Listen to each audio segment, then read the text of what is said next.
Olá, então vamos para a aula número 16 sobre deadlocks e o assunto seria tratamento de deadlocks, número 2, onde a gente vai concluir esse assunto de deadlocks e passar para um outro assunto que seria a parte de gerência de memória. Tá? A gente viu na aula anterior sobre como é que a gente pode tratar os deadlocks de forma que a gente possa, então, detectar o deadlock, assim como recuperar do deadlock. Né? Então, existem várias formas de detecção, assim como várias formas também de recuperação. Né? Uma das formas de recuperação seria eliminar o processo, outra forma seria fazer a preempção, uma terceira forma seria através do mecanismo de rollback. Tá? Então, existem vários mecanismos aí para você fazer a recuperação do deadlock e assim o que? Assim voltar ao estado onde os processos podem concluir seguramente a sua execução. Tá? Hoje a gente vai concluir esse assunto, a gente vai ver outras formas de detecção e de recuperação aí de deadlocks. Né? Então, voltando aqui, né? A gente parou nesse slide aqui de evitar dinamicamente o problema do deadlock. Tá? E para evitar dinamicamente, aqui seria o tempo em tempo de execução, seria fazer a alocação de recursos conforme o quê? Conforme a necessidade. Tá? Lembrando que o escalonamento cuidadoso é bastante alto. Tá? Tem um custo, tá? Tem um overhead, né, que a gente chama, né, dentro do ambiente de SCO, a gente fala muito de overhead. Né? Overhead é muito grande para realizar o quê? Para realizar esse escalonamento cuidadoso. Tá? Existe um alto custo, tanto é que muitos sistemas operacionais, eles acabam deixando o problema de deadlock de lado, usando o algoritmo que a gente chama, né, a abordagem do algoritmo do avestruz, que é esquecer que esse problema existe, uma vez que existem muitos outros problemas além do deadlock. Tá? Sendo assim, portanto, o problema do deadlock é deixado de lado e outros problemas são então tratados em vez do deadlock. Tá? Em virtude desses altos custos, né, que envolvem o quê? Que envolve o tratamento aí de deadlocks. Tá? Outra coisa, o conhecimento prévio, né, dos recursos é muito custoso também. Tá? Como é que eu vou saber quanto de recurso eu vou utilizar num determinado processo? Né? E se esse processo, no meio da execução, ele não conseguir terminar a sua tarefa, uma vez que há um erro de programação ou porque um arquivo que ele tentou acessar inexiste no sistema. Existem erros que podem ocorrer a partir do quê? A partir da execução de um determinado processo. E assim alocar o recurso antecipadamente e principalmente conhecer a alocação dos recursos que serão necessários é uma coisa também, tá? um item também bastante custoso na detecção e no tratamento de deadlocks. Tá? Bom, nesse cenário de evitar dinamicamente o problema de deadlocks, existem dois algoritmos. Né? O algoritmo para um único tipo de recurso, tá? Banqueiro para um único tipo de recurso, e o algoritmo do banqueiro para vários tipos de recursos. Tá? A gente viu iniciou na aula passada também sobre a detecção do deadlock no ambiente no ambiente de um único tipo de recurso. Assim como depois a gente avançou para o algoritmo para detectar vários tipos de recursos. Tá? Então, o mecanismo utilizado aqui é um pouco parecido. Entretanto, a gente utiliza uma noção ou um conceito que a gente chama de estados seguros e estados inseguros, que são os dois estados, né, que são calculados e classificados, tá, para saber se a execução de determinados processos ela se encontra no estado seguro ou no estado inseguro. Tá? Então, a partir dessa classificação, eu posso proceder com a execução e a continuação da execução de todos os processos, uma vez que ele está no estado seguro, ou parar e fazer uma modificação na alocação dos recursos, uma vez que ele se encontra o quê? Se encontra num estado que a gente chama de estado inseguro. Tá? Então, esses dois estados são os dois estados que a gente vai ver inicialmente. Tá? Então, estado seguro seria o quê? O estado onde não provocam deadlocks, onde não há a possibilidade de ocorrer o quê? De ocorrer deadlocks. Tá? Então, nesse cenário aí, há uma maneira de atender a todas as requisições, tá? Sem que ocorra aí deadlocks. Tá? E a partir, então, da classificação de um estado seguro, existe o quê? Existe uma garantia de que todos os processos eles serão o quê? Serão executados de forma correta, sem a ocorrência, então, de um impasse. Tá? E o estado inseguro? O estado inseguro é o inverso. Né? O estado inseguro diz que há a possibilidade de existência de o quê? Há a possibilidade de ocorrer um deadlock. Tá? Mas, como falei para vocês, vamos dizer assim, uma possibilidade de ocorrência. Não é uma garantia de que um estado inseguro vá trazer o problema do deadlock, uma vez que a execução de um processo, né, o resultado e o percurso que o processo vai executar, né, é uma coisa não determinística. Né? Então, a partir de um estado inseguro, não é possível garantir que o processo, então, elas terminarão corretamente nesse sistema. Tá? Então, essa seria o quê? Essa seria o primeiro conceito que eu queria passar para vocês, né? O estado seguro e o estado inseguro. Tá? E continuando nesse tópico de evitar, né, se evitar dinamicamente os impasses, um mecanismo seria o quê? Usar as estruturas com vários recursos. Tá? Então, o primeiro mecanismo aqui seria o quê? Seria usar esses conceitos aqui do estado seguro e estado inseguro para detectar o quê? Para detectar os impasses, né, num ambiente com o quê? Com vários recursos. Tá?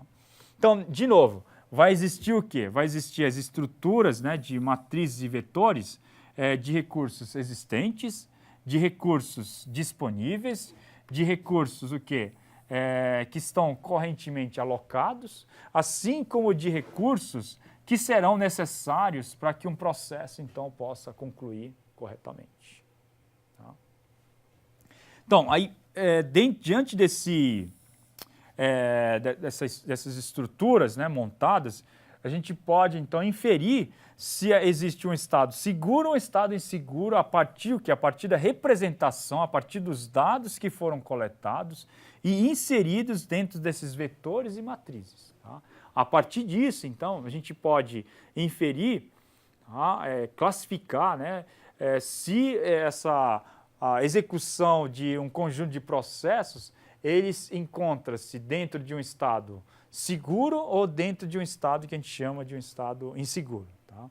Então, o que seria nesse cenário um estado seguro? Né? Se houver, então, alguma ordem na qual, né, todo o processo irá terminar, então a gente fala que existe o quê? Existe um estado classificado como correto.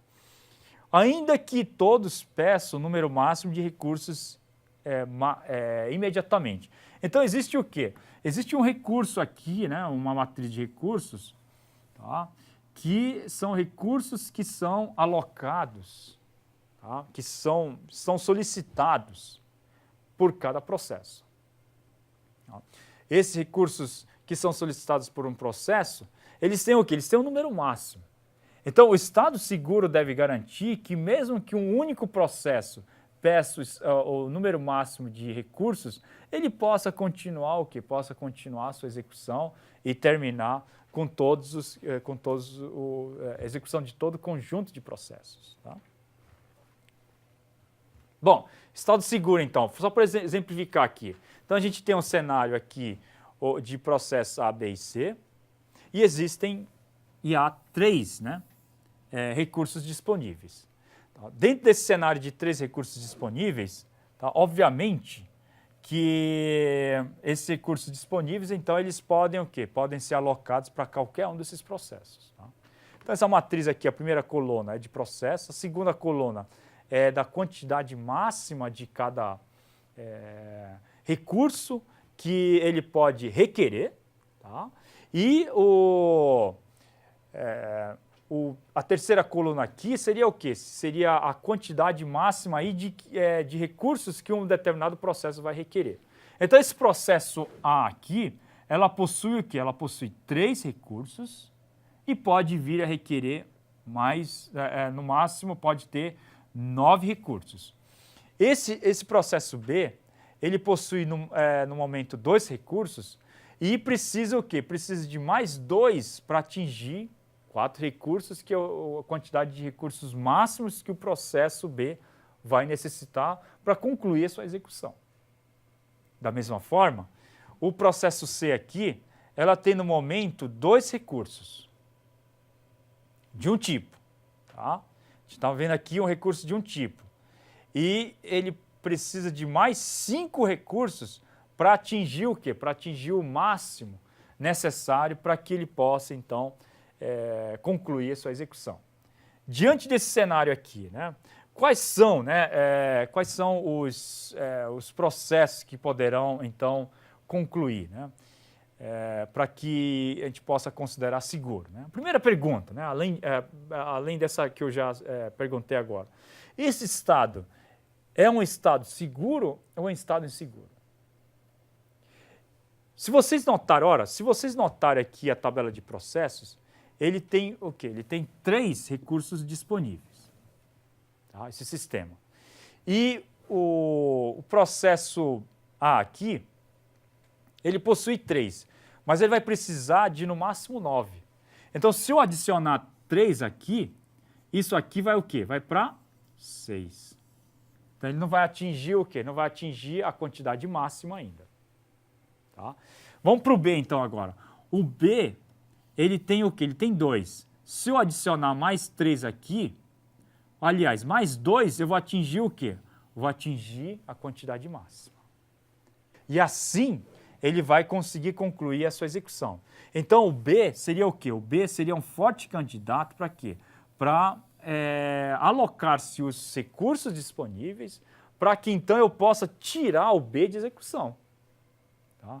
Tirando o B de execução, o B concluindo essa execução, eu posso tirar ele de execução e assim ele pode concluir e permitir que os outros processos, a saber aqui o A e o C, possam então concluir a sua execução. Tá? Então é mais ou menos isso que ocorre aqui nessa ilustração. Né? A gente tem aqui os processos, tem aqui mais um recurso disponível, uma vez que 2 foram alocados, né? Foram alocados para cá, resultando o número 4 aqui. Tá? E sendo assim, ele terminou o B, então o próximo que ele vai alocar seria o quê? Então vamos olhar aqui de novo. Eu tenho aqui agora 5 recursos disponíveis. 5 recursos disponíveis. E aqui eu vou necessitar de quê? Vou necessitar de 9. Se eu adicionar 5 mais 3 aqui, vou chegar ao quê? A 8. Não vou atender. Tá? Se, por outro lado, o próximo processo que existe aqui, que está esperando, é o C, e ele precisa de mais, ele tem 2 e precisa de 7, o que eu posso fazer? Eu posso alocar ele para cá, para completar o quê? Para completar os 7 recursos de que ele necessita. E assim, o que eu posso fazer? Posso eliminar também, então, esses 2 processos aqui. Eles terminam. E resultando o quê? Resultando aqui 7 recursos. Tá? Com 7 recursos, aloco o quê? Mais 6 aqui. E assim o quê? Eu concluo, tá, a alocação de recursos e todos os processos podem terminar. Tá? Então, esse é o quê? Esse é um estado seguro, uma vez que todos os processos conseguiram o quê? Conseguiram finalizar a sua execução. Tá? Como eu mostrei aqui. Então, eles podem terminar até o último ali, o recurso, né? E assim ele pode... Os 3 processos aqui terminam a sua execução. Tá? Bom, por outro lado, né? Se eu tivesse alocado aqui, ó, se eu tivesse alocado mais um, tá, pro A, tá, que esse é o cenário, né? Se eu aloco aqui um recurso para o A, eu não posso mais continuar o quê? Não posso continuar a sua execução aqui, ó. se eu tenho, em vez de, aqui ele conseguiu concluir a sua execução. Tá? Porém, vocês estão vendo aqui que esse é um estado inseguro. Por quê? Eu tenho 0 de recurso, eu não consigo alocar nenhum recurso para aqui, nenhum recurso para ele, de forma que nenhum desses recursos aqui vai concluir a sua execução. Tá? Ó, tenho 4 aqui disponíveis, tá? Recursos de um tipo só, e eu não consigo atender nenhum desses recursos. Sendo assim, portanto, a gente fala que está o quê? Que está no estado inseguro. Então, essa é uma decisão que a gente não deveria ter tomado. Deveríamos ter tomado o quê?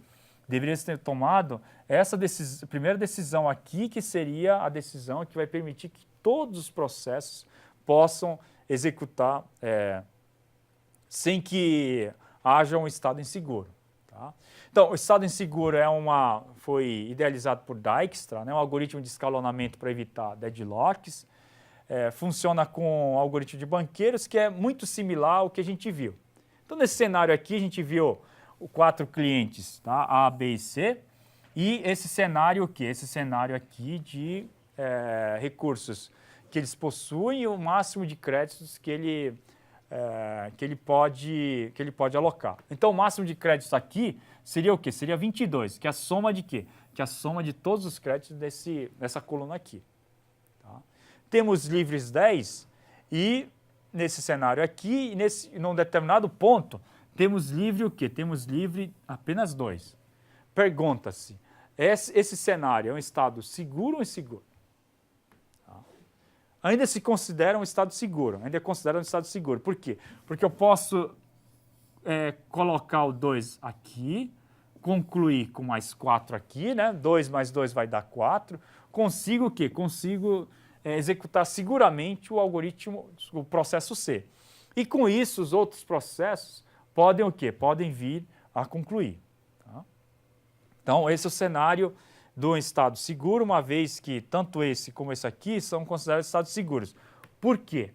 Porque são cenários que os processos podem concluir seguramente. Tá? Então, aqui a gente pode adicionar 2 para o C e ele concluir. Nesse cenário aqui, a gente só tem o quê?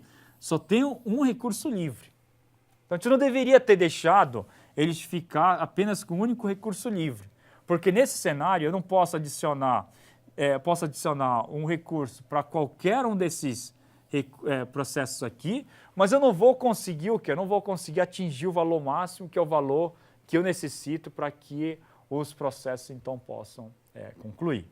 Tá? Bom, até agora, então, a gente falou de um único tipo de recurso. Tá? Agora a gente vai falar de vários tipos de recursos. Então, a gente tem um cenário como esse aqui. Tá?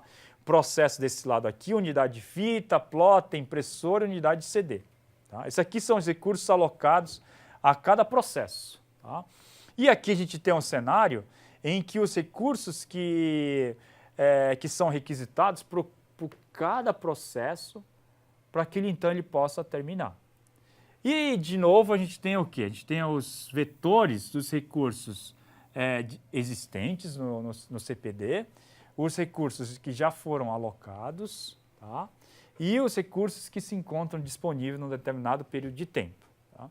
Agora, a gente precisa saber o quê? A gente precisa saber se esse cenário aqui é um cenário de quê? Um cenário de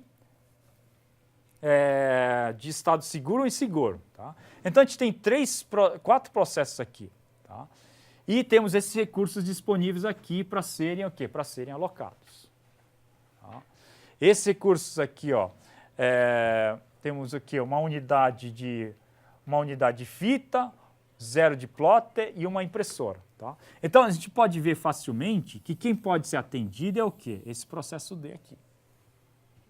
Alocando o processo D, eu posso o quê? Concluir a execução do D e, consequentemente, posso desalocar o quê? Posso desalocar todos os recursos que foram alocados previamente para o D.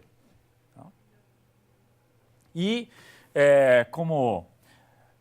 na sequência, o que eu posso fazer? Posso seguir com a execução do D, do A, do E e do C. Então, posso concluir todos esses processos, tá? Seguramente. Então, esse cenário aqui é um cenário de quê? É um cenário ainda, né, nesse exemplo aqui, é um cenário de de um estado seguro. Tá? Entretanto, se eu tivesse aqui, né, se eu colocasse aqui um 2, se precisasse de 2 aqui, obviamente que o cenário aqui mostrado não seria mais um cenário de um estado seguro. Tá? Bom, o algoritmo do banqueiro, na realidade, ele é pouco utilizado, pois é difícil saber, né, predizer quais são os recursos que serão necessários. O escalonamento cuidadoso é caro para o sistema, tá? E o número de processos é dinâmico e pode, obviamente, variar com o quê? Variar constantemente numa relação aí temporal, né? Obviamente que a vantagem é que o algoritmo funciona, mas é custoso em virtude de você ter que fazer uma previsão, do sistema ter que fazer uma previsão de quais os recursos que serão de fato necessários. Tá? Por último, eu queria falar sobre a prevenção de deadlocks. Uma prevenção de deadlocks seria como é que eu posso evitar uma situação de deadlocks. Então, primeiro, eu posso fazer a prevenção de deadlocks através do quê? Atacando os 4 motivos, tá, que levam ao deadlock. Primeiro, a exclusão mútua. Então, o que eu faço com a exclusão mútua? Eu posso alocar os recursos usando o quê? Um mecanismo de spooling. Em vez de alocar diretamente a impressora, eu utilizo um mecanismo de spooling que imprime diretamente para a impressora. Com isso, a impressora lida com quem? Lida com o disco, que é um dispositivo, então, preemptivo. Processo usando o spooler utiliza o quê? Ele utiliza o recurso preemptivo, que é o disco. Sendo assim, portanto, acabo com a exclusão mútua. Né? Outra, tiro o requisito do uso e espera. Né? Então, processos que requisitam todos os recursos de que precisam antes da execução, isso é difícil de saber. Né? Então, eu tento evitar com o quê? Se ele precisa de mais um, então que ele largue pelo menos o recurso que ele já tem. Assim, o que eu faço? Eu posso, então, diminuir, reduzir, né, a quantidade aí de deadlocks, né, através dessa prevenção. Né? E também o terceiro mecanismo é não preempção. Então, retirar recursos dos processos, mesmo que isso traga prejuízos. Tá? Obviamente que essa solução aqui é um pouco difícil, porque certamente isso vai trazer prejuízos para o sistema. Né? Então, é saber qual o processo que você pode tirar, tá, o recurso, para que o recurso, esse prejuízo, então, seja reduzido. E, finalmente, matar a espera circular ordenando numericamente. Obviamente, de novo, isso vai ser um pouco mais difícil de se realizar. Tá? Bom, então foi abordado nessa aula a parte de deadlocks. Com isso a gente conclui, né, o assunto de deadlocks. E o capítulo, de novo, é o 6º capítulo, tá, do livro do Tannenbaum, né, que é o livro-texto que a gente está utilizando. E nas próximas aulas, então, agora a gente vai entrar na gerência de memória, que é um outro assunto importante para sistemas operacionais. Pessoal, agradeço então pela atenção de vocês e espero vocês para a próxima aula de gerência de redes. Muito obrigado.